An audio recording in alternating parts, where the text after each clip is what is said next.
नमस्कार। स्वागत है आपका टारगेट फॉर आईक्यू चैनल पर। मेरा नाम है एडवोकेट पायल जैन और आपकी तैयारी, आई होप जो भी स्टेट जुडिशरी के एग्जाम्स आ रहे हैं आप उनकी तैयारी कर रहे होंगे बहुत अच्छे से।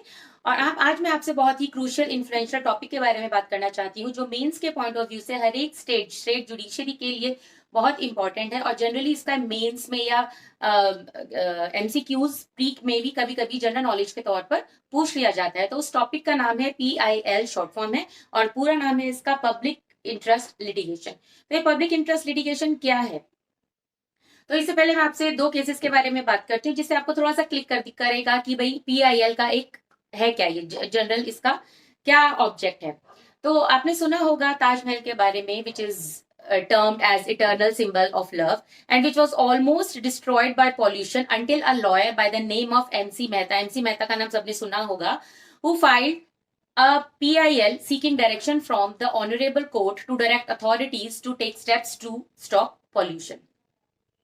तो एक तरीके से जो ये PIL की बात हो रही है, इसमें पब्लिक इंटरेस्ट की बात करी गई है। एमसी मेहता का कोई इसमें पर्सनल इंटरेस्ट नहीं था। आप देख सकते हैं इनको खुद का क्या फायदा हो रहा था इसमें, वो पॉल्यूशन को रोकने के लिए, जिससे एक मॉन्यूमेंट जो है वो खराब हो रहा था, तो उसके लिए उन्होंने आवाज उठाई थी। और एक केस है फेमस, एक जिसका अनदर एग्जाम्पल है PIL का, वो है oleum gas leak that establish the concept of absolute liability in Indian law, जिसे कि आपने टॉट के सब्जेक्ट में पढ़ा होगा। तो आइए अब हम बात करते हैं PIL, इसका ये कहाँ से, हमने क्या कहीं से बोरो किया है या इंडिया में ही ये बॉर्न हुआ था, और इसको लाने का क्या उद्देश्य था, और क्या कोई, अगर मैं, अब मेरे जो ये चार पड़ोसी हैं, सपोज करो मुझे उनसे परेशानी है, तो क्या मैं उनके अगेंस्ट PIL कर सकती हूँ, या आपको मुझसे कोई परेशानी है तो क्या आप मेरे मेरे खिलाफ PIL कर सकते हैं। तो हम यही जानेंगे कि इसमें क्या कोई प्राइवेट जो एग्रीव्ड पार्टी है वो एक पर्टिकुलर पर्सन के ऊपर केस कर सकती है या क्या है, इसके बारे में आप जानेंगे, इसका सिग्निफिकेंस का इंपॉर्टेंस, बैकग्राउंड, डेफिनेशन।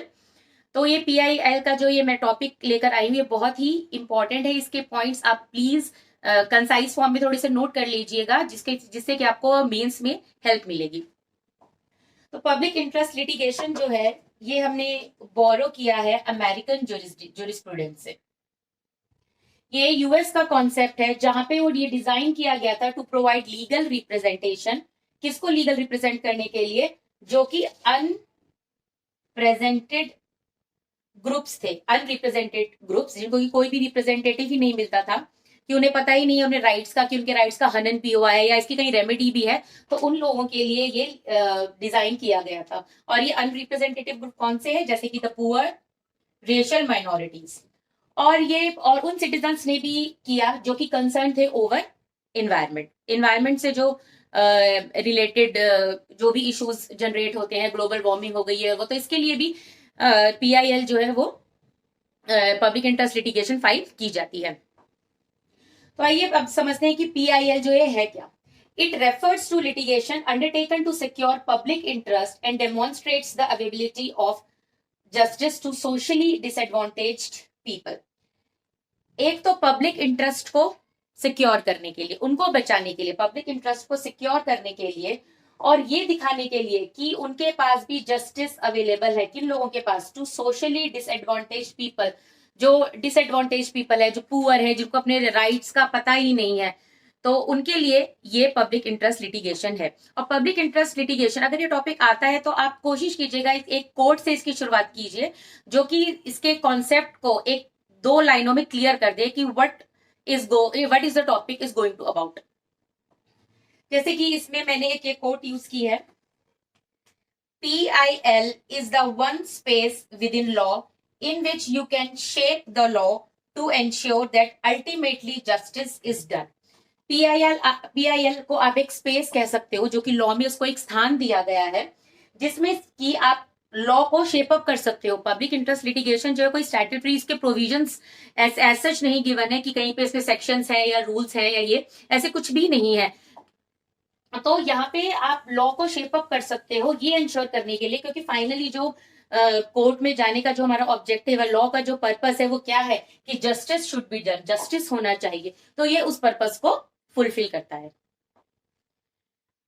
तो ये जो है पब्लिक इंटरेस्ट लिटिगेशन, ये एक पिटीशन है that can be filed by any member of the public, यानी कि पब्लिक का कोई भी मेंबर, इसमें जरूरी नहीं है कि कोई एग्रीव्ड पार्टी है वही जाकर करे, ठीक है। अगर उसको पर्सनली उस किसी बात से प्रॉब्लम है तो वो नहीं, वो अगर देखता है कि पब्लिक एट लार्ज को अगर किसी पर्टिकुलर सिचुएशन से प्रॉब्लम हो रही है, अफेक्ट हो रही है, तो उसके लिए वो क्या कर सकते हैं, एक पिटीशन फाइल कर सकते हैं by any member of the public for any matter of public interest. Matter किस चीज का होना चाहिए, पब्लिक इंटरेस्ट, कि पब्लिक एट लार्ज उससे इफेक्ट हो रही है, for redress of public wrong और इंजरी, जिससे लोगों के राइट्स का हनन होता है as per the constitution of India. तो और पब्लिक इंटरेस्ट के बारे में क्या कह सकते हैं, it's a legal action in the court of law for the enforcement of public general interest when the legal rights of public, जो लोगों के लीगल राइट्स है, लीगल राइट्स होना जरूरी है, सोशल राइट्स की बात नहीं कर रहे हम, लीगल राइट्स की बात कर रहे हैं, कि जो लीगल राइट्स है पब्लिक का या पर्टिकुलर क्लास ऑफ पब्लिक, उनके जो राइट्स हैं वो अफेक्ट हो रही हैं। क्योंकि जो पब्लिक इंटरेस्ट लिटिगेशन है, इसकी डेफिनेशन जो है वो कहीं पे डिफाइन नहीं की गई है, लेकिन during the course of time supreme court के जो जजमेंट्स आए हैं उनसे हम ये इंटरप्रेट कर सकते हैं कि भाई जो पब्लिक इंटरेस्ट लिटिगेशन है वो ये पर्पस जो है हमारा ये सॉल्व करता है। आइए अब बात करते हैं पीआईएल के बैकग्राउंड की, कि ये कैसे यहाँ पर इंडिया में इंट्रोड्यूस हुआ, क्योंकि ये मैंने अभी आपको पहले बताया है कि ये एक अमेरिकन जुरिस्प्रूडेंस से लिया हुआ कंसेप्ट है। तो देखिए ये इंट्रोड्यूस हुआ था इंडिया में इन 1980s, और इसे इंट्रोड्यूस करने वाले जो ऑनरेबल जजेस थे वो थे justice PN Bhagwati and justice VR Krishna Iyer. तो इसमें जो मेन रोल है वो जस्टिस पीएन भगवती का ही है इसमें। और उसके बाद ये सबसे पहली चीज तो इस पीआईएल के इंट्रोड्यूस होने से पहले आने के बाद जो सबसे पहला फायदा हुआ वो क्या था, कि relaxation on the traditional rule of locus स्टैंडाई। जो लोकस स्टैंडाई का रूल है, लोकस स्टैंडाई क्या होती है, कि भाई जो एग्रीव्ड पार्टी है वही कोर्ट में जाके अपने लिए जस्टिस की गुहार लगा सकती है। लेकिन पीआईएल के इंट्रोडक्शन के बाद ये जो रूल था, ट्रेडिशनल रूल जो था लोकस स्टैंडाई का, उसको एक तरीके से रिलैक्स कर किया गया था। कोई भी पब्लिक इंटरेस्ट का टॉपिक और कोई भी पब्लिक का कोई भी मेंबर, अगर उसे लगता है कि पब्लिक इंटरेस्ट के लिए कोई मैटर उठाना चाहिए, कोर्ट में जाना चाहिए, और जो लोग हैं जिनके लिए वो आवाज उठाना चाहता है उन्हें अपने राइट्स का पता नहीं है, तो वो पर्सन भी उन लोगों के लिए आवाज बन सकता है। तो यही है कि पीआईएल जो है it is a relaxation on the traditional rule of locus स्टैंडाई।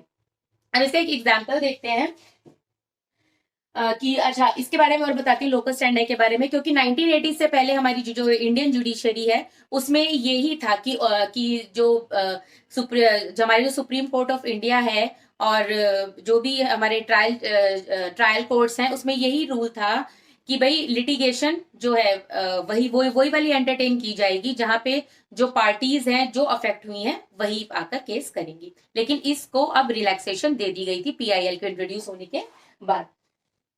तो इसमें जैसे यहाँ पे लिखा है दिसंबर 1979 में क्या हुआ था, एक लॉयर थी जिनका नाम था कपिला हिंगोरानी थी। अब इनका इस केस से कोई पर्सनल नहीं था, पर्सनल इनका कोई मैटर नहीं था, वो इस चीज से एग्रीव पर्सनली नहीं थी, लेकिन उन्होंने बिहार जेल में प्रिजनर्स की हालत देखी तो उसके लिए उन्होंने ये आवाज उठाई। तो ये एक इंडियन लॉयर ही है, तो इन्होंने एक पिटीशन फाइल की थी in regard to the condition of the prisoners detained in the Bihar prison में जो बंद थे, whose suits were pending in the court। Court में उनके जो केसेस थे वो पेंडिंग थे, लेकिन उसकी वजह से जो डिलेड ट्रायल्स हो रहे थे और वो जेल में ही पड़े हुए थे। तो इस केस को फाइल किया गया था before supreme court and the bench which headed that particular case by Justice P.N. Bhagwati। तो the petition was filed under the name of a women जो कि वहां की प्रिजनर ही थी, जिनका नाम था हुसैनरा खातून। तो उनके नाम से ही ये केस पड़ा, हुसैनरा खातून वर्सेस यूनियन ऑफ इंडिया। तो सुप्रीम कोर्ट ने इस केस का पूरा देखने के बाद ये डिसाइड किया that the prisoner should receive free legal aid and just and fair hearings. As a result 40,000 जो प्रिजनर्स थे उनको रिलीज किया गया, क्योंकि उनके मैटर्स जो थे वो हियरिंग में इतने डिले हो रहे थे कि उनकी कंडीशन जो थी वहां पे डिटोरिएट हो जा रही थी, तो इसकी वजह से उन्हें रिलीज कर दिया गया था। और ये कहते हुए कि भाई इनको फ्री लीगल एड भी प्रोवाइड किया जाएगा and just and fair hearings. तो हमारा जो कॉन्सेप्ट है जो कि 42nd अमेंडमेंट के बाद आया था 39A का, कौन सा, फ्री लीगल एड का जो कॉन्सेप्ट आया था free legal aid and just and fair hearings. 39A constitution of India का आर्टिकल जो है मैं उसकी बात कर रही हूँ, जिसमें बात की गई है equal justice and free legal add. तो एक तरीके से जो PIL का कॉन्सेप्ट है हम कह सकते हैं ये एनश्राइंड है इन दिस पर्टिकुलर आर्टिकल। उसके बाद जो पावर जो मिली है, कोर्ट को कहां से पावर मिली कि वो कहीं पर भी इस तरीके से ये सब मैटर्स जो है वो ले सकते हैं, तो उनको पावर मिली through judicial activism. Judicial activism क्या होता है, आप जानते हैं कि हमारे गवर्नमेंट के 3 ऑर्गन्स हैं, लेजिस्लेचर, एग्जीक्यूटिव, जुडिशरी। तो जब ये अपना अपना काम नहीं करते हैं सही से, तो कोर्ट को क्या करना पड़ता है, इंटरवीन करना पड़ता है और अपना एक तरीके से जुडिशियल रिव्यू करना पड़ता है। जुडिशियल रिव्यू क्यों करना पड़ता है, क्योंकि एट द एंड जस्टिस ही प्रोवाइड करनी है, justice should be done, justice should be provide to the people, यही कोर्ट का अल्टीमेट मोटिव है। तो इसीलिए ये जुडिशियल एक्टिविज्म जो है का सहारा लेते हुए ही PIL का कॉन्सेप्ट जो है वो आया गया है। ठीक है, अब हम बात करते हैं कि जनरली एग्जांपल्स देख लेते हैं कि कौन कौन से मैटर्स हैं जो कि एंटरटेन किए जाते हैं PIL में। Bonded labour, neglected children, minimum wages of workers and exploitation of casual workers, atrocities on women, environmental pollution या disturbance of ecological balance, food adulteration and maintenance of heritage and culture। तो ये जो list है ये obviously exhaustive नहीं है, इसमें जो भी हमारे सोसाइटी से मैटर है और हमें सोसाइटी के मैटर है और हमें लगता है कि हमारे कॉन्स्टिट्यूशन में जो भी हमारे राइट्स गिवन है उनका किसी ना किसी तरीके से, राइट टू प्रिवेसी, अगर ये सब चीजें हमारी अफेक्ट करती हैं तो हम उसके लिए PIL दाखिल कर सकते हैं। और ये ध्यान रखिएगा, ये it can be filed by any member of the public, by the citizen of. इस वीडियो में हमने जाना PIL के बेसिक कॉन्सेप्ट के बारे में, उसकी डेफिनेशन और उसके बैकग्राउंड के बारे में। जब भी हमारे पास मेंस में टॉपिक आता है इंग्लिश में, इंग्लिश सब्जेक्ट में या फिर किसी जनरल नॉलेज के पेपर में, कि अभी हमें कोई टॉपिक दिया जाता है, लीगल टॉपिक दिया जाता है, तो सबसे पहले आपको यही करना है, उसके कॉन्सेप्ट को समझकर और एक भूमिका तैयार करते हुए उस पूरे टॉपिक को डॉट कनेक्टेड करते हुए आपको ये पूरा टॉपिक लिखना होता है। तो अभी तक हमने इसमें concept, basic concept of PIL और उसके बैकग्राउंड के बारे में हमने ये जाना है। आगे हम जानेंगे कि इसमें इसके सिग्निफिकेंस क्या है, इसमें वीकनेसेस क्या है, कंक्लूजन और कुछ लीडिंग केसेस। और प्लीज आप टारगेट फॉर IQ चैनल को अभी तक अगर आपने सब्सक्राइब नहीं किया है तो प्लीज सब्सक्राइब कीजिए और इसके आप पेड ग्रुप चैनल को, पेड ग्रुप को आप प्लीज ज्वाइन करिए। इससे आपको मेंस में, प्री में बहुत फायदा होने वाला है। बहुत ही अच्छे टीचर्स हैं जो आपको प्री और मेंस दोनों के लिए ही प्रिपेयर करेंगे। तो प्लीज आप इस चैनल को सब्सक्राइब कीजिए, लाइक कीजिए, कमेंट कीजिए और वीडियो को अगर आप लाइक करेंगे तो हमें अच्छा लगेगा, क्योंकि इससे हमें बहुत मोटिवेशन मिलती है।